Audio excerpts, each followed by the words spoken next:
नमस्कार, मैं हूं सुप्रिया सिंह। शुरुआत करते हैं दिल्ली की 10 बड़ी खबरों की, लेकिन उससे पहले आपसे एक जरूरी अपील है। अगर आपने अभी तक द भारत खबर चैनल सब्सक्राइब नहीं किया है तो अभी सब्सक्राइब कर लीजिए। हमारी खबरों के डेली नोटिफिकेशन पाने के लिए बेल आइकन को भी जरूर प्रेस करें। दिल्ली हाईकोर्ट ने मुख्यमंत्री अरविंद केजरीवाल के आवास पर प्रदर्शन के दौरान हमले को रोकने के लिए पर्याप्त उपाय नहीं करने पर दिल्ली पुलिस को कड़ी फटकार लगाई है। कोर्ट ने पुलिस द्वारा बंदोबस्त के संबंध में दायर की गई स्टेटस रिपोर्ट से असंतुष्टि जताते हुए कहा, एक संवैधानिक पदाधिकारी के आवास पर घटना एक बहुत ही परेशान करने वाली स्थिति है। अदालत ने पुलिस आयुक्त को मामले को खुद देखने पर उचित सीलबंद रिपोर्ट पेश करने का निर्देश दिया है। दरअसल acting chief justice Vipin Sanghi और जस्टिस नवीन चावला की बेंच ने रिपोर्ट पर नाराजगी जताते हुए कहा कि प्रदर्शनकारियों द्वारा 3 बैरिकेड्स तोड़ दिए गए। पुलिस को अपने कामकाज और बंदोबस्त को देखने की जरूरत है, वहां कुछ भी हो सकता था। बेंच ने यह भी कहा कि पुलिस को विरोध प्रदर्शन के बारे में सूचना मिली होगी और पुलिस ने बैरिकेड्स लगाए, लेकिन ये किस तरह का बंदोबस्त था। वहीं दिल्ली पुलिस की ओर से पेश अतिरिक्त सॉलिसिटर जनरल संजय जैन ने स्वीकार किया कि घटना नहीं होनी चाहिए थी। उन्होंने कहा कि सीसीटीवी कैमरे को जांच के लिए सुरक्षित रखा गया है, लोगों की पहचान की गई है और 41A नोटिस जारी किया गया है। मामले की अगली सुनवाई 17 मई को होगी। बीते 20 अप्रैल को दिल्ली के जहांगीरपुरी में सरकारी जमीन पर अवैध रूप से कब्जा करने वालों के खिलाफ अभियान के तहत अतिक्रमण हटाया गया था। हालांकि बाद में सुप्रीम कोर्ट ने मामले में दखल देते हुए जहांगीरपुरी में यथास्थिति बरकरार रखने का आदेश दिया था। लेकिन इस बीच अब साउथ दिल्ली म्यूनिसिपल कॉर्पोरेशन ने शाहीन बाग समेत दिल्ली के कई इलाकों से अतिक्रमण हटाने का प्लान बना लिया है। एसडीएमसी के मेयर मुकेश सूर्यान ने कहा कि हमने शाहीन बाग, ओखला, विष्णु गार्डन और मदनपुर खादर सहित कई इलाकों की पहचान की है जहां सरकारी जमीन पर बड़े पैमाने पर अतिक्रमण किया गया है। प्लान तैयार कर लिया गया है और आने वाले समय में उस जमीन से अतिक्रमण को हटा दिया जाएगा। उन्होंने कहा कि एमसीडी एक्ट के तहत अतिक्रमण हटाने के लिए नोटिस नहीं दिया जाता है, लेकिन जहां लोगों ने अवैध मकान बनाए हैं उन्हें नोटिस पहले ही दिया जा चुका है। मुकेश सूर्या ने यह भी कहा कि जिस जगह से अतिक्रमण हटा दिया गया वहां दोबारा कोई अवैध तरीके से कब्जा ना करे, इसकी जिम्मेदारी पुलिस की होगी। दिल्ली के सरोजिनी नगर इलाके में स्थित झुग्गी वालों को सुप्रीम कोर्ट से बड़ी राहत मिली है। सुप्रीम कोर्ट ने केंद्र सरकार से झुग्गी झोपड़ी हटाने पर 1 हफ्ते के लिए रोक लगाने को कहा है। सुप्रीम कोर्ट के जस्टिस KM जोसेफ की अगुवाई वाली बेंच ने उन्हें हटाए जाने के लिए उठाए गए कदम पर रोक लगा दी है। आपको बता दें कि सुप्रीम कोर्ट में झुग्गी रेजिडेंट्स एक नाबालिग लड़की की ओर से अर्जी दाखिल की गई थी। याचिकाकर्ता की ओर से दलील दी गई कि 10वीं का उसका पेपर 26 अप्रैल से होने वाले हैं। साथ ही ये भी कहा कि हजारों लोगों को वहां से बिना पुनर्वास हटाया जा रहा है। हालांकि सुप्रीम कोर्ट ने सुनवाई 2 मई के लिए टाल दी है और कहा है कि अगली सुनवाई तक झुग्गी हटाने के मामले में कोई दंडात्मक कार्रवाई न की जाए। दिल्ली में कोरोना दोबारा तेजी से फैल रहा है। आंकड़े जो है एक बार फिर बढ़ने लगे हैं। 11 अप्रैल से 24 अप्रैल के बीच होम आइसोलेशन में कोरोना के मरीजों की जो संख्या है वो 6 गुना से ज्यादा तक बढ़ी है। 11 अप्रैल को ये संख्या 447 थी, जो 24 अप्रैल को बढ़कर 2812 हो गई है। वहीं इस दौरान अस्पतालों में भर्ती मरीजों की संख्या में भी इजाफा हुआ है। ये 17 से बढ़कर 80 हो गई है। आधिकारिक आंकड़ों में ये जानकारी दी गई है। हालांकि दिल्ली सरकार ने लोगों को आश्वासन दिया है कि मामलों में बढ़ोतरी के बावजूद अस्पताल में भर्ती होने की दर कम बनी हुई है। आंकड़ों के अनुसार हॉस्पिटलाइजेशन रेट अभी तक कम रही है। ये कलेक्टिव मामलों के 3% से भी नीचे है। वहीं एक्सपर्ट्स ने मामलों में बढ़ोतरी के पीछे लोगों के व्यवहार को जिम्मेदार ठहराया है। नए कोरोना आंकड़ों की बात करें तो पिछले 24 घंटे में 1011 नए मामले मिले हैं। वहीं एक मरीज की मौत भी हो गई है। एक्टिव केसों की संख्या 4168 है।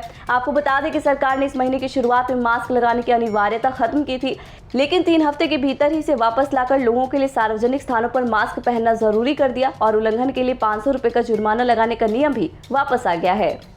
राजधानी दिल्ली के सत्य निकेतन इलाके में एक निर्माणाधीन इमारत ढहने से बड़ा हादसा हो गया। सूचना मिलने पर मौके पर दमकल की 6 गाड़ियां पहुंची और रेस्क्यू ऑपरेशन चलाकर 7 मजदूरों को सकुशल बाहर निकाल लिया गया।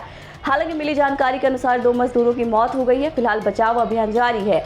मलबे से निकाले गए लोगों को इलाज के लिए अस्पताल में भर्ती कराया गया है। बचाव अभियान के दौरान दमकल कर्मियों और एनडीआरएफ के जवानों द्वारा घंटों की कड़ी मशक्कत के बाद सभी मजदूरों को निकालकर अस्पताल पहुंचाया गया है।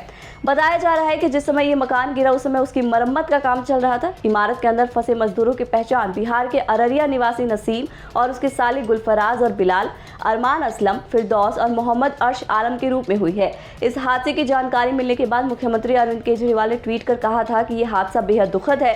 जिला प्रशासन राहत और बचाव के काम में जुटा है। मैं खुद घटना से संबंधित हर जानकारी ले रहा हूँ। दिल्ली के ढांचागत विकास के लिए लोक निर्माण विभाग यानी पीडब्ल्यूडी को इस बार बजट में 7,649 करोड़ आवंटित हुए हैं। इस राशि से दिल्ली के विकास को रफ्तार मिलेगी। बजट में पीडब्ल्यूडी को आवंटित हुई राशि पिछले साल के बजट से करीब 1,000 करोड़ अधिक है।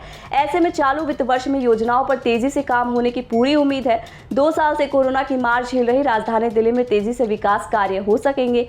दिल्ली के ढांचागत विकास और सड़कों को बेहतर बनाने के साथ साथ पैदल यात्रियों की सुविधा को बेहतर भी किया जाएगा। वहीं अस्पतालों और स्कूलों में निर्माण कार्य तेजी से शुरू होंगे। वहीं मुफ्त वाईफाई, सीसीटीवी और डार्क स्पॉट समाप्त करने के लिए शुरू की गई योजनाओं के बचे कामों को भी पूरा किया जाएगा।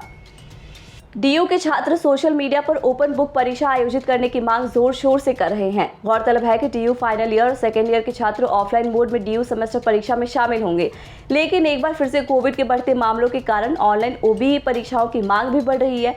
दिल्ली यूनिवर्सिटी के छात्र ट्विटर पर #DU स्टूडेंट्स डिमांड OBE को ट्रेंड करा रहे हैं ताकि अपनी अंतिम परीक्षा OBE फॉर्मेट में दे सके। स्टूडेंट्स की मांग है कि डीयू मई-जून सेमेस्टर परीक्षा 2022 को ऑनलाइन मोड में आयोजित करे, क्योंकि कई क्लासेस और लेक्चर अभी भी ऑनलाइन ही आयोजित किए जा रहे हैं। वहीं एक यूजर ने लिखा कि ज्यादातर कॉलेजों ने फिर से खुलने के बाद भी ऑनलाइन मोड में क्लासेस ली थी।